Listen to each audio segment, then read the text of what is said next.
இன்றைக்கி செவ்வாய்க்கிழமை காலையில் 5 மணிக்கு எழுந்தேன். எழுந்த உடனே மீனுக்கு ஃபஸ்ட்டு தீனி போட்டேன். தீனி போட்டோன்னே பாருங்கள் எப்படி சாப்பிட்றதுன்னு. சாப்பிட்டு இன்றைக்கி உடம்பு ஒன்றும் முடியல, ஒரு வயிறு வலி. அதனால் கொஞ்சம் லேட்டாக தான் சமையல் வேலை ஆயிடுச்சு. ஃபஸ்ட்டு மிஷினில் துணியை போட்டேன். மிஷினில் போட்டு அது நல்லா மிஷினில் போட்டோன்னா அதே வேலை முடிச்சிடும். நம்ம எடுத்து காய வைக்கிறது வேலை காய வச்சிடும். வச்சுட்டு போய் ஸ்டார்ட் பண்ணி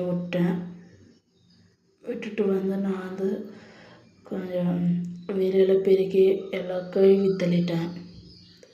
கழுவி தள்ளிட்டு வீட்டுக்காரர் நேற்று காய்கறி வாங்கின்னு வந்தார்.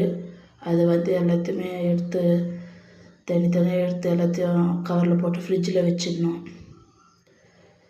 வச்சுட்டு நம்ம வீடு வாசலில் பெருக்கி தள்ளிட்டு வாசல் கழுவி கோலம் போட்டுடணும். கோலம் போட்டுட்டு நம்ம டெஸ்ட்டு சமைக்கணும். பொண்ணு குளிப்பாட்டிட்டு ஸ்கூலுக்கு அனுப்பிடணும். இன்னும் என் சேனல் சப்ஸ்கிரைப் பண்ணாமலே பார்க்குறீங்க ஃப்ரெண்ட்ஸ், சீக்கிரமாக சப்ஸ்கிரைப் பண்ணுங்கள்.